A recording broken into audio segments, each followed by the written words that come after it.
प्यारे बच्चों, मैं ऋषि तिवारी श्री विश्वनाथ इंटर कॉलेज कलान संस्थान से।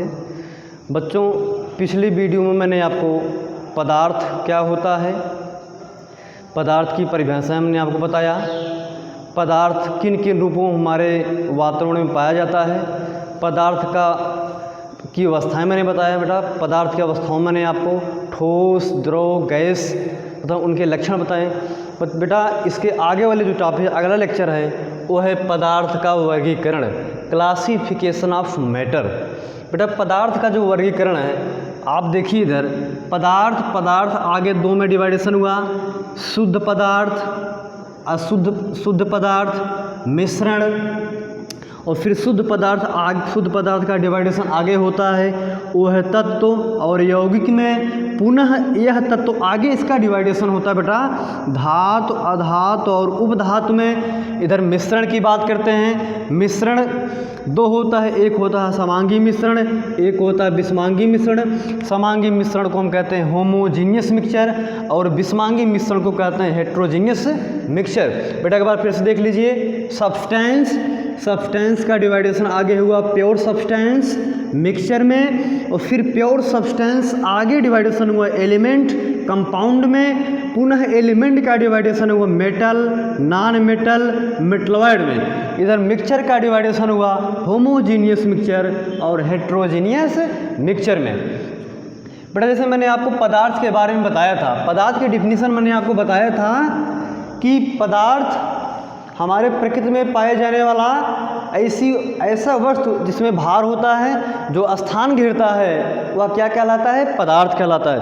बेटा, पदार्थ के आगे हम चलते हैं। अब इधर हम बात करते हैं तत्व की। इसमें से जो भी कुछ चीज़ें हैं, शुद्ध पदार्थ जो होता है एक ही प्रकार के तत्वों से मिलकर बना होता है, और शुद्ध पदार्थ में जो आगे तत्व यौगिक है, मैं डिस्कस करता हूँ तत्व के बारे में। तत्व आप देखेंगे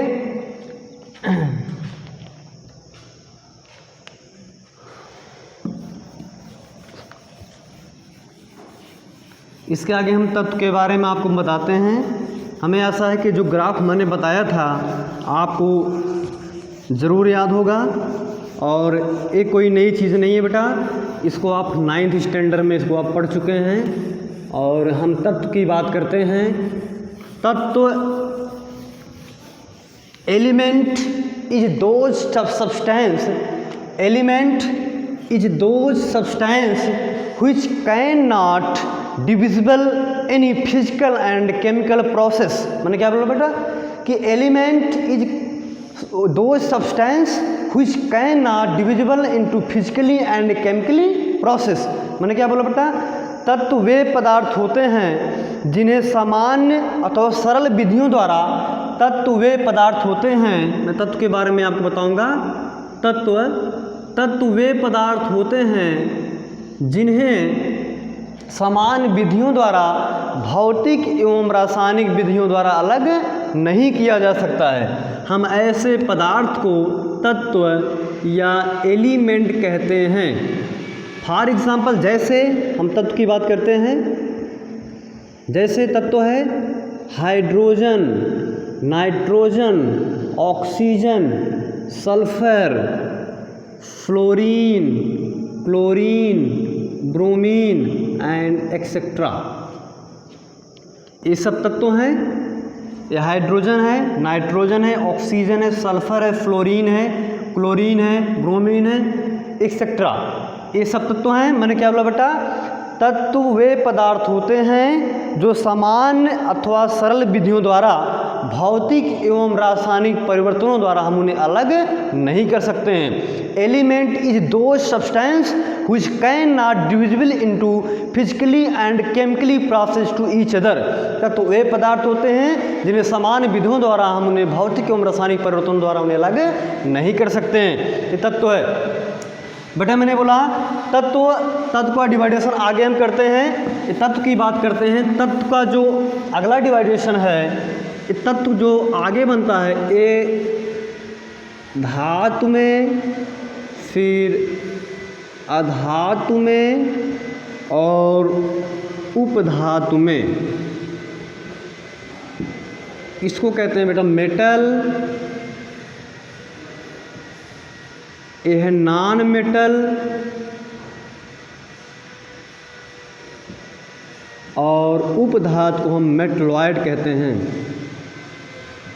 उपधातु को हम मेटलॉइड कहते हैं। बेटा हम धातु की बात करते हैं। धातु को हम आपको अच्छे समझाते हैं, आप इसको से देखिए।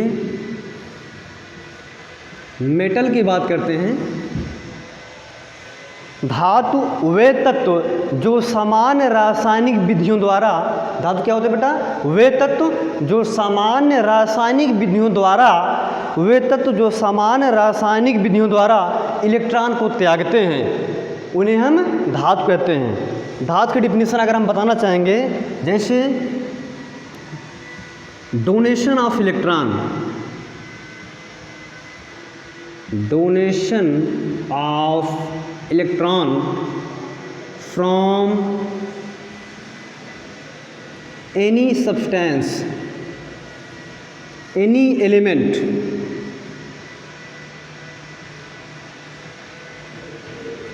मैंने क्या बोला? धातु होते हैं, धातु वे तत्व होते हैं जो समान रासायनिक अपक्रियाओं द्वारा स्वयं से इलेक्ट्रॉन को त्यागते हैं। जैसे एग्जाम्पल की बात करते हैं बेटा, जैसे है Na सोडियम धातु, Mg मैग्नीशियम धातु, Fe लोहा है, इसको आयरन कहते हैं Fe को। उसके बाद कॉपर, जिंक, ये सब धातु हैं। मैंने बोला कि धातु वे तत्व होते हैं जो सामान्य रासायनिक अपक्रियाओं द्वारा इलेक्ट्रॉन को त्यागते हैं। और जो धातु होते हैं, इसके अगले प्रॉपर्टी की बात करते हैं। Metal is electropositive element, metal is electro positive element. बेटा धातु को metal is ocean of electron, metal is ocean of electron. Metal को, धातु को इलेक्ट्रॉनों का महासागर कहा जाता है। मैंने क्या बोला कि वे तत्व जो समान रासायनिक अपक्रियाओं में इलेक्ट्रॉन को त्यागते हैं धातु कहलाते हैं। उसका example sodium, magnesium, iron, copper, zinc है। उसके बाद मेटल इज इलेक्ट्रोपॉजिटिव एलिमेंट, धातु धन विद्युतीय होते हैं, धन विद्युतीय होते हैं। धातु का एक बेटा बेसिक नेचर होता है, वह इलेक्ट्रॉन को डोनेट करके अपने ऊपर पॉजिटिव चार्ज कैरी करते हैं। अब आपको बताते हैं कि धातु कैसे, मेटल कैसे इलेक्ट्रॉन को डोनेट करता है, धातु इलेक्ट्रॉन को कैसे डोनेट करता है। बेटा मैं एग्जांपल लेके आपको समझाता हूँ, इसे एग्जांपल आप समझिए। इधर आप समझेंगे, जैसे हम सोडियम मेटल का एग्जांपल लेते हैं, सोडियम मेटल का एग्जांपल लेंगे Na, सोडियम। मैंने बोला कि सोडियम एक धातु है ना। अब ये कैसे इलेक्ट्रॉन को त्यागता है हम बात करते हैं। देखिए बेटा इधर देखिए, सोडियम का जो एटॉमिक नंबर होता है वो होता है 11 और इसके इलेक्ट्रॉनिक कॉन्फ़िगरेशन की बात करेंगे वो हो जाएगा 2, 8 और 1। आप ऑक्टेट रूल में 9th स्टैंडर्ड में पढ़े हैं, कोई भी तत्व या आइटम इलेक्ट्रॉन डोनेट क्यों करता है? स्टेबल होने के लिए। और जो तत्व होते हैं जो इलेक्ट्रॉन त्यागते हैं, और मेटल की एक सेल्फ टेंडेंसी होती है वो इलेक्ट्रॉन को डोनेट करता है। यहाँ पर सोडियम का जो एटॉमिक नंबर होता है वो 11 होता है और हम नील्स बोर के अकॉर्डिंग इसका इलेक्ट्रॉनिक कन्फिगरेशन करेंगे 281 आएगा। और आप जानते हैं कि ऑक्टेट रूल में इसके वारकोश में 2, 8, 18 और 32 इलेक्ट्रॉन होता है, वह इसको स्टेबल कॉन्फ़िगरेशन माना जाता है। और पूरे आवर्त सारणी में केवल नोबल गैसों को छोड़कर बाकी जितने भी एलिमेंट्स हैं सब अस्थायी होना चाहते हैं। और अस्थायी होने का 2 तरीका है, एक या तो इलेक्ट्रॉन को त्याग दें या फिर इलेक्ट्रॉन को ग्रहण कर लें। जो इलेक्ट्रॉन त्यागते हैं उनको हम धातु की श्रेणी में रखते हैं। यहाँ पर सोडियम के पास 11 इलेक्ट्रॉन है और इसका एक K सेल है, L सेल है, M सेल है। और इसके M सेल में 1 इलेक्ट्रॉन है और 1 इलेक्ट्रॉन इसके लिए दो चीज़ है, इसके वाई कोष में 1 इलेक्ट्रॉन है, इसको 8 इलेक्ट्रॉन करना है। इसके पास दो टेंडेंसी है, या तो 1 इलेक्ट्रॉन को त्याग दे या फिर 7 इलेक्ट्रॉन को ग्रहण कर ले। लेकिन इस सोडियम धातु के लिए 1 इलेक्ट्रॉन त्यागना इजी है और 7 इलेक्ट्रॉन त्यागना कठिन है। तो बेटा यहाँ पे क्या होता है, सोडियम अपने बैलेंस सेल से 1 इलेक्ट्रॉन को डोनेट कर देता है। तो सोडियम जब 1 इलेक्ट्रॉन डोनेट करता है, ए हो जाता है सोडियम Na से ए हो जाता है Na से Na प्लस, और इसने 1 इलेक्ट्रॉन को डोनेट कर दिया। और इस कंडीशन में ए है परमाणु, ए है परमाणु। बेटा इसे कहते हैं, इसे हम कहते हैं आयन ऑफ सोडियम, या सोडियम का आयन है। ये सोडियम का धनायन है, इसे हम सोडियम का धनायन कहते हैं, और ये सोडियम का परमाणु है। अब इस कंडीशन में जब सोडियम Na था तो उसके पास 11 इलेक्ट्रॉन था, और उसका जो इलेक्ट्रॉनिक कॉन्फ़िगरेशन था वो 2 8 1 था।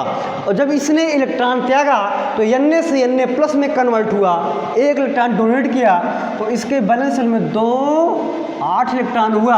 और देखिए ये जब Na से Na प्लस में कन्वर्ट हुआ, कन्वर्ट कैसे हुआ, 1 इलेक्ट्रॉन को डोनेट करके।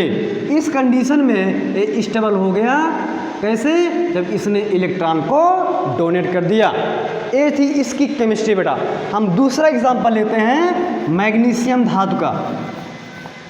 मैग्नीशियम धातु का हम एग्जांपल लेके आपको धातु के बारे में बेहतर तरीके से समझाने की कोशिश कर रहे हैं। देखिए बेटा मैग्नीशियम की दूसरा एग्जांपल लेते हैं हम मैग्नीशियम धातु का। मैग्नीशियम ये भी एक मेटल है। मैंने बेटा मेटल क्या होता है, metal is ocean of electron. Metal को इलेक्ट्रॉनों का महासागर बोला जाता है ना। और देखिए मैंने क्या बोला कि मैग्नीशियम धातु है। हम मैग्नीशियम की केमिस्ट्री जानना चाहते हैं इसी ऑर्डर पे। तो आप देखेंगे इसमें कि मैग्नीशियम पे जो एटॉमिक नंबर होता है वो होता है 12, और हम नील्स बोर के अकॉर्डिंग इसका इलेक्ट्रॉनिक कॉन्फ़िगरेशन करेंगे, वो होगा 2 8 और 2। एक K सेल है, L सेल है और ये M सेल है। यही कंडीशन यहाँ पर भी है। इसके वाई कोष में 1 इलेक्ट्रॉन, इसके वाई कोष में 2 इलेक्ट्रॉन। इसको स्टेबल होना था तो इसने अपने वाई कोष से 1 इलेक्ट्रॉन त्याग दिया, और वही चीज़ इसके लिए भी अप्लाई होगा। अब यहाँ पे क्या है, इसके लिए 2 कंडीशन है। इसके अब सोडियम के वाई कोष में 2 इलेक्ट्रॉन है, इसको 8 इलेक्ट्रॉन करना है। आप जानते हैं जो 8 इलेक्ट्रॉन जिसके वाई कोष में होता है वो स्टेबल कॉन्फ़िगरेशन माना जाता है। अब इसको 8 इलेक्ट्रॉन अपने वाई कोष में 8 इलेक्ट्रॉन करने के लिए 2 कंडीशन है। एक है या तो 6 इलेक्ट्रॉन को एक्सेप्ट कर ले या फिर 2 इलेक्ट्रॉन को त्याग दे। तो इसके लिए इजीली यही है कि अपने बैलेंस सेल से ये 2 इलेक्ट्रॉन को डोनेट कर दे। देखिए बेटा 2 इलेक्ट्रॉन जब मैग्नीशियम अपने बैलेंस सेल से, और देखिए इसका अपने बैलेंस सेल से ये जब 2 इलेक्ट्रॉन को डोनेट करता है तो ए होता है Mg2++ में, और प्लस यहाँ पे 2 इलेक्ट्रॉन को डोनेट कर देता है। यहाँ पे इसके वाई कोष में अब हो जाएगा यहाँ पे 2 और 8। इसके पास 12 इलेक्ट्रॉन था और इसके पास हो गया 10 इलेक्ट्रॉन। इसके पास 11 इलेक्ट्रॉन था, इसके पास हो गया 10 इलेक्ट्रॉन। सोडियम जब Na था उसके पास 11 इलेक्ट्रॉन था, सोडियम जब Na+ हुआ उसके पास 10 इलेक्ट्रॉन हुआ। That means electron number is atomic number is equal to electron number, और electron number equal to proton number. यहाँ पे बेटा देखिए Mg जब Mg+ में चेंज हुआ तो इसके पास 10 इलेक्ट्रॉन हुआ, और इसके बैलेंस सेल में 2 और 8 इलेक्ट्रॉन हुआ। और ए है मैग्नीशियम का परमाणु, एटम ऑफ मैग्नीशियम, इसको कहते हैं एटम ऑफ मैग्नीशियम, इसे कहते हैं एटम ऑफ मैग्नीशियम। और इसको कहते हैं cation of magnesium, cation of magnesium, इसको कहते हैं कैटायन ऑफ मैग्नीशियम। अब देखिए इसके वाई कोष में 8 इलेक्ट्रॉन हो गया, और इसके अकॉर्डिंग ऑक्टेट रूल के अकॉर्डिंग क्या हुआ, एक्सेप्ट हो गया। अब यहाँ देखेंगे बेटा ये था धातु, और धातु आप समझ गए, मैंने 2 एग्जाम्पल आपको समझाया है, Na प्लस में विथ पूरी केमिस्ट्री मैंने आपको इसका पूरा स्ट्रक्चर समझाया। ये था धातु। अब इसका जो अगला टॉपिक बेटा हम अधातु की बात करते हैं, हम अधातु की बात करेंगे। तो आप जानते हैं मैंने बोला कि